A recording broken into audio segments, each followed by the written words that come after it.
Good morning, dear students. Hi, how are you all? So it's our Tuesday and it's our social studies lecture turn. Last lecture में हमने new words and exercise करा था और उसके just पहले वाले lecture में हमने सॉइल चैप्टर को स्टार्ट किया था, जिसमें हमने सॉइल के बारे में जाना था कि what is soil and types of soil के बारे में जाना था. So let us do first short revise. तो हमने क्या पढ़ा? हमने पढ़ा कि सॉइल क्या होती है. Upper top most layer of the earth is called soil. फिर हमने 6 टाइप्स ऑफ सॉइल के बारे में जाना. सबसे पहले एल्यूवियल सॉइल जो कहाँ पे पाई जाती है? नॉर्थन प्लेन्स में पाई जाती है, हिमालय के जस्ट नीचे साइड. वहाँ की ज़मीन बहुत ज़्यादा उपजाऊ है क्योंकि वहाँ पे हिमालय का जो प्योर वाटर है, जो बर्फ़ से वो रहता है, उसका मॉइस्चर रहता है. उसके बाद हमने देखा ब्लैक सॉइल के बारे में जो हमारे एरिया में मध्य प्रदेश में मिलती है. ठीक है, इसमें भी मॉइस्चर ज़्यादा रहता है और ये भी फर्टाइल रहती है. फिर हमने देखा रेड सॉइल के बारे में. रेड सॉइल में आयरन होता है, इसकी वजह से उसका कलर क्या होता है? रेड होता है. लेकिन ये इतनी फर्टाइल नहीं होती है, इसमें फर्टिलाइजर्स ऐड करने पड़ते हैं. उसके बाद हमने देखा लैटेराइट सॉइल. लैटेराइट सॉइल के बारे में हमने क्या जाना कि लैटेराइट सॉइल में से क्या उगता है? Coffee, T, rubber. और लैटेराइट सॉइल बहुत दानेदार होती है. और लैटेराइट सॉइल के बारे में हमने स्पेशल चीज़ क्या जानी कि लैटेराइट सॉइल की वजह से ही हमारी ईंट बनती है. जो घर बनता है ना, घर के लिए जो ईंट यूज़ होती है वो लैटेराइट सॉइल से ही बनती है. उसके बाद हमने माउंटेन सॉइल देखी जो माउंटेन में पाई जाती है. और उसके बाद डेजर्ट सॉइल देखी. अब हम नेक्स्ट लेक्चर में सॉइल इरोजन के बारे में जानेंगे. उसके पहले आप इस मैप को अच्छे से देखिए. देखो इस मैप में ब्राउन कलर देखो, माउंटेन लिख रखा है, तो ये माउंटेन रीजन की सॉइल को ब्राउन कलर दे रखा है. फिर ग्रीन कलर एल्यूवियल सॉइल, तो एल्यूवियल सॉइल आपकी कहाँ मिलेगी ये बता रखा है. येलो कलर डेजर्ट लिख रखा है, मतलब डेजर्ट की सॉइल आपकी यहाँ पर है. पूरे 6 टाइप ऑफ सॉइल को इन्होंने पूरे इंडिया में डिवाइड कर रखा है. देखो आपका जो एल्यूवियल सॉइल है वो यहाँ तो कवर कर ही रहा है, बाकी कोस्टल पूरा कोस्टल रीजन भी कवर कर रहा है. देखो ये पूरा कोस्टल प्लेन. उसके बाद लैटेराइट सॉइल, रेड सॉइल. सो इस डायग्राम से, इस मैप से आपको समझ में आ जाएगा कि what is the types of soil and where it is found. So what is our today's topic? Our today's topic is soil erosion. Soil erosion ये नाम आप लोगों ने बहुत कॉमनली सुन रखा होगा. आजकल हम लोग बोलते हैं कि बहुत ज़्यादा सॉइल इरोजन हो रहा है. तो क्या है soil erosion? What is soil erosion? होता क्या है सॉइल इरोजन? देखो यहाँ आपको फोटो में भी बता रखा है कि सॉइल इरोजन है ये. अब क्या है ये सॉइल इरोजन, जरा देख लेते हैं. अपने आसपास हम सॉइल इरोजन होते हुए देखते हैं. ठीक है, आप लोगों ने भी नॉर्मली देखा होगा. The removal of the top layer of the soil either naturally और as a result of human activity is called soil erosion. Soil erosion क्या होता है कि removal of top layer of earth. हमने क्या पढ़ा? What is soil? Soil is the top layer, top most layer of the earth is called soil. तो soil erosion क्या है? जो टॉप लेयर है ना अर्थ की, उसका रिमूव करना, उसको हटा देना, उसको कहते हैं सॉइल इरोजन. और वो कैसे किया जा सकता है? आइदर नेचुरली और as a result of human activity. Either naturally means like कोई भी तरह से लाइक भूकंप आया या कोई भी नेचुरल कैलेमिटी आई या कोई भी प्राकृतिक आपदा आई, उसकी वजह से वो जो ऊपर की जो टॉप मोस्ट लेयर है वो खराब हो गई या वो ख़त्म हो गई. जैसे कई बार होता है ना कि भूकंप आता है तो पूरा मतलब ज़मीन में पूरी एक तरह से ना कट लग जाता है. ठीक है, या बारिश बाढ़ आती है तो पूरे ऊपर के ऊपर का जो ज़मीन का टुकड़ा होता है वो टुकड़ा ही पानी के साथ बह के चला जाता है. तो वो तो नेचुरली हो गया, वो नेचर ने किया. और इंसान कैसे करते हैं? इंसान जैसे कई बार बहुत सारे जगह पे तो ज़मीन खुली पड़ी होती है तो वहाँ से मिट्टी ले जाके अपने दूसरे एरिया में लेके जाते हैं और फिर वो ज़मीन कैसी हो जाती है? देखो ये ऊपर कैसी हो गई है, घाटी टाइप हो गई ना पूरी ज़मीन, क्योंकि यहाँ की सारी सॉइल इन्होंने खत्म कर दी. तो ये सॉइल इरोजन क्या होता है कि जो top most layer of the अर्थ है उसकी जो सॉइल है उसको हटा देना, उसको क्या कहते हैं? सॉइल इरोजन कहते हैं. और ये 2 टाइप से होती है, नेचुरली और through result of human activity. Loss of the top most layer adversely effect the fertility of soil. और जो सॉइल का ऊपर का जो हिस्सा हटा देते हैं, हटा दिया, चलो कोई दिक्कत नहीं, चलो हटा दिया, उसके नीचे भी तो सॉइल ही है. नहीं, लेकिन इसमें क्या प्रॉब्लम है कि जो top most layer of the अर्थ होती है वो एकदम फर्टाइल होती है, एकदम उपजाऊ होती है, वहाँ अगर हम कुछ भी उगाने जाए ना तो बहुत जल्दी उग जाता है, तो ये फर्टिलिटी वो ख़त्म कर देती है। ठीक है, तो सॉइल इरोजन क्या करता है, उस जमीन की फर्टिलिटी को ख़त्म कर देता है। फिर कॉजेज ऑफ सॉइल इरोजन के क्या कारण है? Running water carries away the upper layer of the soil and leaves the land baron.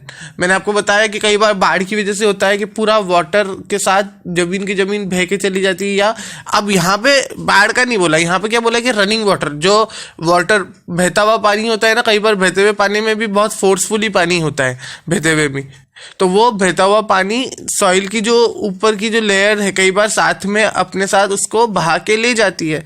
Second, strong wind blow away the top layer of the soil, probably the desert were formed in this way. और जो strong winds होती है, एकदम जो तेज हवा होती है, वो भी सॉइल की ऊपर की लेयर को अपने साथ बहा के, अपने साथ उड़ा के ले जाती है। बहा के नहीं कह पाएंगे यहाँ, उड़ा के कह पाएंगे, क्योंकि बहाते तो पानी में है और हवा से तो कुछ भी चीज़ उड़ती है ना, तो उड़ा के अपने साथ ले जाती है। ये प्रॉबेबली डेजर्ट में पॉसिबल होता है, क्योंकि वहाँ की विंड बहुत ही ज़्यादा स्ट्रांग होती है। वहाँ की विंड इतनी स्ट्रांग होती है कि मीन्स अगर आप उस हवा में खड़े हो तो आप भी मतलब अपनी जगह से उड़ के एक जगह से दूसरी जगह पे जाके गिर जाओगे। मीन्स तो वो स्ट्रांग विंड्स क्या करती है, वो सॉइल को बहाकर एक जगह से दूसरी जगह ले जाती है। Human activities like cutting down of trees, overgrazing of animal also lead to soil erosion. हम ह्यूमन कैसे करते हैं? एक तो कटिंग डाउन ऑफ ट्रीज को काटते हैं, फिर उस जगह की मिट्टी ले लेते हैं, ठीक है, और ओवरगेजिंग बाय एनिमल मीन्स जो पशु होते हैं ना, पक्षी उनको पशु को चराने ले जाते हैं, मीन्स एनिमल्स को चराने ले जाते हैं ना, तो वहाँ पे ओवरगेजिंग होता है, तो वहाँ पे वो सारा उसका जो चरने जाते हैं एनिमल्स, तो वो घास वगैरह जो है या जो भी चीज़ें वहाँ की वो खा लेते हैं, उसके साथ साथ अब जो वहाँ की फर्टाइल मिट्टी है उसको भी यहाँ से वहाँ कर देते हैं, तो वो भी एक तरह से एक रीज़न है सॉइल इरोजन का। तो 3 रीज़न पढ़े हमने सॉइल इरोजन के, water, running water, strong wind और ह्यूमन एक्टिविटी में 2 चीज़ पढ़ी, cutting down of trees and overgrazing of animal. अब इफेक्ट ऑफ सॉइल इरोजन से क्या होगा, क्या दिक्कत होगी? Soil erosion reduce the fertility of soil. सबसे बड़ा कारण तो यही है कि सॉइल इरोजन क्या करता है, सॉइल की फर्टिलिटी को खत्म कर देता है। तो soil erosion reduces the fertility of soil. फिर क्या है, farmer are not able to grow crops and become poorer day by day. Means एक तो सॉइल की फर्टिलिटी खत्म हो जाएगी। तो सपोज करो कि मेरी एक ज़मीन है, मैं उस ज़मीन में ना लगभग कुछ उगाता हूँ, जैसे गेहूँ उगाता हूँ, तो गेहूँ 1 कुंटल होता है, ठीक है, लेकिन अगर मेरी ज़मीन की फर्टिलिटी खत्म हो गई तो वो गेहूँ अब क्या होगा, आधा कुंटल ही होगा। तो 1 कुंटल के मुझे जितने पैसे मिल रहे थे उससे आधे कुंटल के तो मुझे आधे भाव मिलेंगे, तो आधे भाव मिलेंगे तो मेहनत तो मेरी उतनी ही लगी होगी ना उस क्रॉप को उगाने में। भले ही वो 1 कुंटल की जगह आधा कुंटल उगा, पर मेहनत तो मेरी उतनी गई, टाइम भी मेरा उतना ही गया, पर पैसे कितने आए, आधे आए। तो इससे क्या होता है कि फार्मर पुअरर होते जाते हैं डे बाय डे, क्योंकि फर्टिलिटी खत्म होती जा रही है सॉइल की, तो उनकी जो जमीन की उपजाऊता है वो भी खत्म होती जा रही है, और फार्मर क्या होते जा रहे हैं, डे बाय डे पुअर होते जा रहे हैं। Ways to prevent soil erosion से कैसे बचा जा सकता है? We should plant more trees and ensure that trees are not cut down carelessly. हमें ज़्यादा से ज़्यादा पेड़ उगाने चाहिए, ठीक है, पेड़ पौधे उगाने चाहिए, और हमें ये इंश्योर करना चाहिए कि जहाँ पे पेड़ पौधे उगे हैं वहाँ पे कोई उसको काटे ना, ठीक है। एटलीस्ट हमें हर इंसान को 1-1 पेड़ तो उगाना ही चाहिए। और वो अब नॉर्मली क्या होता है कि पौधारोपण हम कर देते हैं, हम पेड़ उगा भी देते हैं, उसके बाद क्या होता है कि जब नया पेड़ लगाया होता है तो 1-आध हफ्ते तक पानी डाला, ज़्यादा से ज़्यादा 15 दिन तक पानी डाला, या जो बहुत कैरिंग वाले होंगे वो 1 महीना या 2 महीना पानी डालेंगे, उसके बाद वो बिल्कुल भूल जाते हैं उसको। तो ऐसा नहीं करना चाहिए, हमको प्रॉपर्ली उसकी केयर करनी चाहिए। Embankments should be build around a field. Embankments क्या होता है कि क्यारियाँ होती है ना, क्यारियाँ, या आप लोगों ने देखा है कि बहुत सारे फील्ड में आजकल वो बना देते हैं, जैसे ये मेरा खेत है, तो मेरे खेत के आसपास में क्या करूंगा, सब जगह बाउंड्री वॉल्स बना दूंगा, ठीक है। तो वो भी एम्बार्कमेंट होता है। और कई बार क्या होती है, छोटी छोटी क्यारियां बना देते हैं। अब क्यारियों का मैं सबसे अच्छा एग्जांपल आपको दूं कि आपका जब घर बन रहा होता है ना, आप रिसेंटली आप में से किसी का घर बना होगा या आपने किसी का घर बनते हुए देखा होगा आसपास में। तो जब घर बनता है, तो जब छत भराती है, तो छत भराने के बाद क्या होता है कि उस छत को पानी दिया जाता है बहुत दिनों तक। तो उस छत को पानी देने के लिए क्या होता है कि उस छत में क्या करते हैं ना, ऐसे ऐसे क्यारियां बना देते हैं। मैं आपको 2 मिनट ड्रॉ करके बताता हूँ। जैसे सपोज करो ये छत है, तो इस छत पे क्या करेंगे, ऐसे क्यारियां बनाएंगे, ऐसे और फिर ऐसे, और इस पे क्या करते हैं, पानी स्टोर करते हैं एक एक क्यारियों में, ताकि ये पानी क्या भरा हुआ रहता है, ठीक है। तो पानी भरा हुआ रहता है तो छत क्या होती है, इस पानी से मजबूत होती है, ठीक है। तो अब यहाँ पर हम जो पढ़ रहे हैं उसमें क्यारियों के क्या एग्जाम्पल है, मैंने आपको यहाँ क्यारियों के एग्जाम्पल क्यों लिया, तो यहाँ पर एम्बार्कमेंट्स जो बनते हैं ना, तो यहाँ पर पूरे पूरे एम्बार्कमेंट ऐसे नहीं बनाए जाते। यहाँ क्या है कि ये मेरा खेत है, तो मैंने पूरा बाउंड्री में पूरा ये क्यारियों जैसा पूरा बना दिया, बस ये अंदर का मैं नहीं बनाऊंगा। तो ये एम्बार्कमेंट्स होते हैं, ठीक है। और या तो कई जगह आजकल जो मॉडर्नली हो रहा है वो तो क्या होता है कि ये मेरा खेत है, तो मैंने क्या किया, चारों तरफ से बाउंड्री वॉल खड़ी कर दी उस खेत की, तो वो भी एक तरह से एम्बार्कमेंट हो गया, ठीक है। Terrace farming in hilly regions, hilly area prevent soil from being washed away by running water. अब टेरेस फार्मिंग कैसे होती है, ये मैंने आपको जो क्यारियों का बताया ना, ये मैंने 2 तरह से बताया आपको। एक तो एम्बार्कमेंट समझाने के लिए भी बनाया है और ये टेरेस फार्मिंग समझाने के लिए भी बनाया है। अब टेरेस फार्मिंग होती क्या है, टेरेस फार्मिंग क्या होती है कि हिली एरियाज है। हिली एरिया मतलब वहाँ तो हिल है, यहाँ पर मतलब ऐसी ज़मीन होगी, सीधी ज़मीन तो होगी नहीं, टेढ़ी ज़मीन होगी।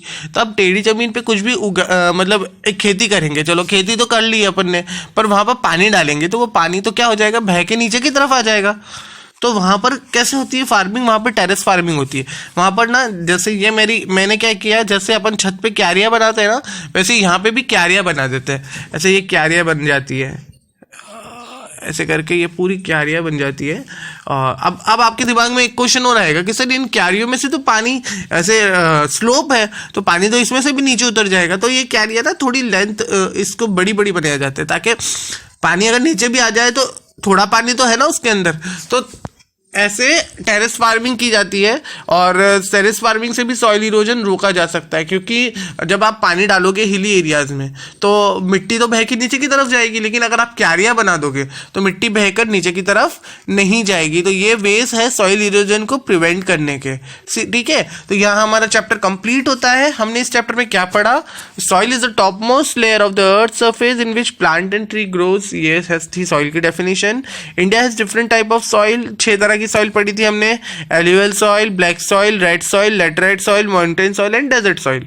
उसके बाद सॉइल इज द इरोजन क्या होता है, soil erosion is the removal of soil specially the top layer of soil either naturally और as a result of human activity. Soil erosion क्या है, देखो सिंपल है, 2 चीज याद रखनी है, सॉइल और सॉइल इरोजन की डेफिनेशन सबसे इंपॉर्टेंट है इस चैप्टर में।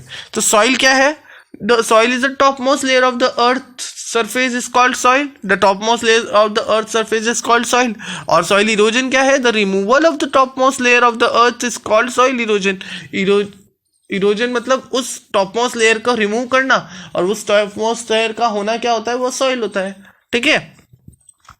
Soil erosion is caused by running water और विंड। यहाँ पे आपको 2 ही रीजन दे रखे, बट अपन ने 3-4 रीजन पड़े हैं, ठीक है। Soil erosion rendered the land infertile, we must prevent it. और सॉइल इरोजन से क्या होता है, जमीन की उपजाऊता खत्म होती है, हमें उसको प्रोटेक्ट करना चाहिए, ओके। सो ठीक है, ये चैप्टर हमने कंप्लीट किया। आपको मैंने लास्ट वीक ही इसके एक्सरसाइज भेज दी थी, fill in the blanks and match the column, ठीक है। एंड न्यू वर्ड्स हमने कर लिए थे। तो आज हमको एक और चीज़ क्या करनी है, क्वेश्चन आंसर्स, जिसके मैं आपको पिक्स भेज रहा हूँ, आप वो नोट कर दीजिएगा, और फिर ये हमारा चैप्टर कंप्लीट होता है, ठीक है।